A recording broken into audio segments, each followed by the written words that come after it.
Traversa. Cuando antes estaban separados, todavía no era el IMA propiamente dicho, sino estaban las escuelas separadas, ¿verdad?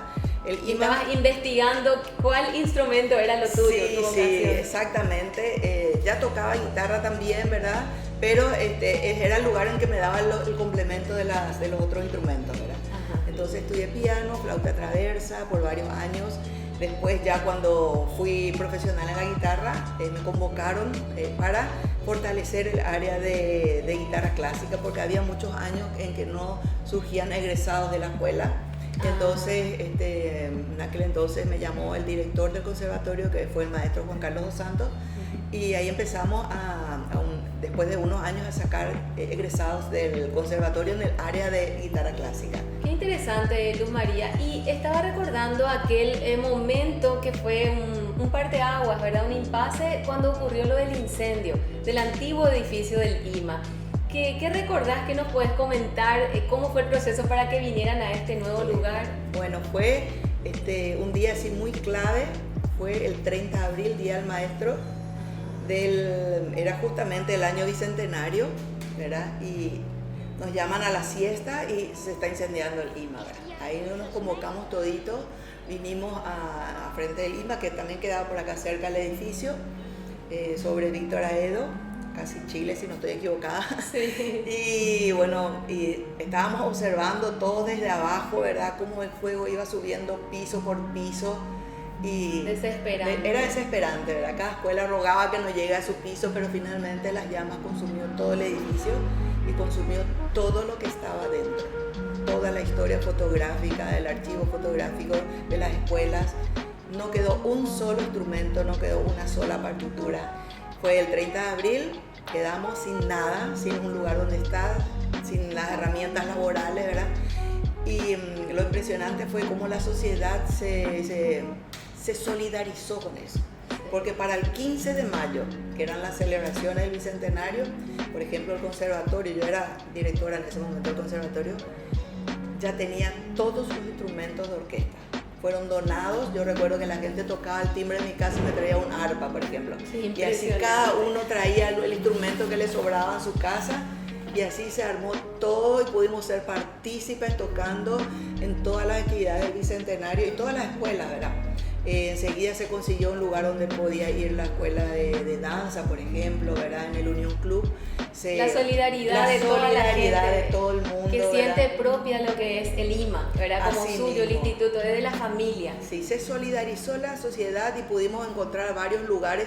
Nos diseminamos por Asunción, digamos, estuvimos dispersos por muchos años realmente, pero logramos continuar y yo creo que eso no también... se cortó el proceso. No se cortó el proceso, el año lectivo no se cortó, todos nuestros alumnos terminaron a cabalidad el año y eso es lo que tiene, porque el plantel docente es muy compenetrado con la vocación docente. Los profesores del IMA sabemos que acá tenemos que mojar la camiseta. Sí. Y si no es así, no se hubiera continuado. Así mismo. Así mismo, una muestra. Sí, fue muy emocionante, ¿verdad? Todo ese proceso y después pelear por la recuperación del seguro para poder hacer un nuevo edificio, ¿verdad? Y bueno, se logró ir muchas veces a la Junta y pedir que se vayan aprobando los presupuestos, ¿verdad? Primeramente alcanzaba solo para hacer 4 pisos, acá en el nuevo edificio se hizo un convenio con el Congreso para utilizar el predio, ¿verdad? Y finalmente se logró tener el dinero suficiente para hacer 11 pisos. Es un lujo este edificio. Las personas que vienen incluso del exterior se quedan maravillados, ¿verdad? Tenemos muchas aulas, varios pisos, 3 aulas con pisos del parquet flotante para danza, todas climatizadas, con las aulas con protección de sonoridad. Tenemos los ventanales que vemos en nuestra hermosa ciudad de Asunción, ¿verdad? Con el verdor de la ciudad de Asunción. La verdad que bella. una ubicación privilegiada, está sobre la calle Presidente Franco, sí. Y se ve la costanera, Sí. Las vistas son hermosas de la Las ciudad. vistas son hermosas y da gusto estudiar y enseñar en este edificio. Digno de un semillero de artistas de nuestro Así país. mismo. Bueno, y quiero contarte que Luz María no solamente se formó en el ámbito artístico, también se recibió de Ciencias Contables y Administrativas, hizo un posgrado en Políticas Públicas Qué interesante, Luz María. Si pudieras darnos este mensaje, ¿por qué es importante para los artistas formarse también en otras áreas? Complementar esa formación. Sí, convengamos que en mi época, como dice mi nieta, en tu época, en mi época no existía acá una universidad de música. O sea, el artista llegaba al profesorado superior y ahí acababa, ¿verdad? Uno no podía ser licenciado. Ahora sí tenemos la FADA, que es la Universidad de Arquitectura, Diseño y Arte, donde sí uno puede acceder a una formación terciaria.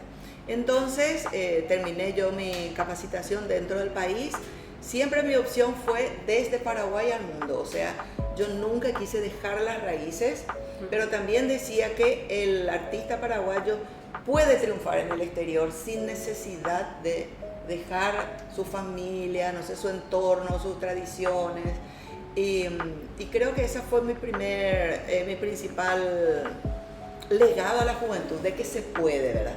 Porque hice una carrera internacional realmente, que ahora que veo mi carrera internacional me asombro a mí misma. Has viajado por el mundo entero. Sí, más de 40 países, recorrí todos los continentes. Dando clases magistrales, conciertos, mismo, talleres. Pero nunca te desarraigaste aquí de volvía Paraguay. Siempre. Recuerdo que antes no existía Amazon, o sea, yo compraba todas las partituras. A veces dejaba de comer para comprar las partituras, para traer las cuerdas y que acá tengan los alumnos esos materiales. Increíble fue, ¿verdad?, cómo nos rebuscábamos para tener todo lo nuevo que había allá. Acá enseguida se tenía, gracias a ese trajín mío de ir a Europa, volver, de ir a Estados Unidos, volver. Por amor al arte. Por amor al arte, sí. Por decirte, acá el archivo musical, al menos del área de guitarra del IMA, es todo de mi archivo que yo traía del exterior. ¡Wow! Sí, esa parte no mucha gente conoce, eso de esfuerzo. Sí, así mismo. Y bueno, así fue que estudié ciencias contables, porque también mi familia tenía algunas empresas, ¿verdad? Y tenía yo ahí un trabajo directo. Sí. Y terminé la carrera de ciencias contables en la Católica y le dije a mi papá, que era músico también, músico y compositor, le dije, papá, dejo acá el cargo que me ofreces y todo eso, pero voy al Ateneo. Fue el primer lugar en que... Y empecé a enseñar ahí. Voy a seguir mi vocación. Seguí mi vocación, pero dejé así dejé un súper cargo, ¿verdad? Ser dueña, la hija del jefe, por así decirlo, y empecé enseñando y empecé a enseñar en todos los lugares más importantes. Y ahí necesité también formarme, ¿verdad? Y entonces tengo una especialización también en educación superior. Hice también la capacitación de educación terciaria en políticas públicas, por los cargos que ya estaba teniendo yo, ¿verdad? También fui directora del FONDEC y consejera del FONDEC. Entonces sí necesitaba ir formándome cada vez en esos complementos que necesita quien está involucrado en la gestión artística o cultural, ¿verdad? Y hice también una capacitación en el Instituto de Altos Estudios Estratégicos, que es el IAE, ¿verdad? Sí. Que es un lugar de capacitación muy importante.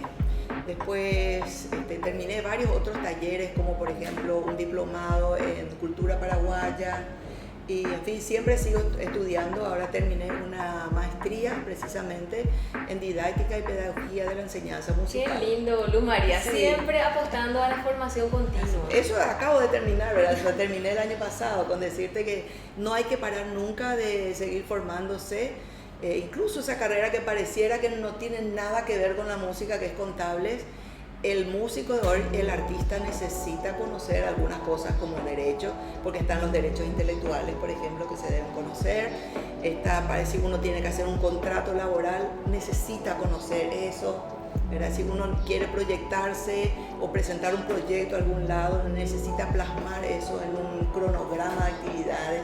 Entonces, esa carrera que parecía que no tenía vinculación con el arte, finalmente fue la que más me sirvió para hacer justamente arte. Qué interesante, Luz María, una gran gestora cultural de hace bastantes años ya. Muchísimos años. Me encanta. Y otra anécdota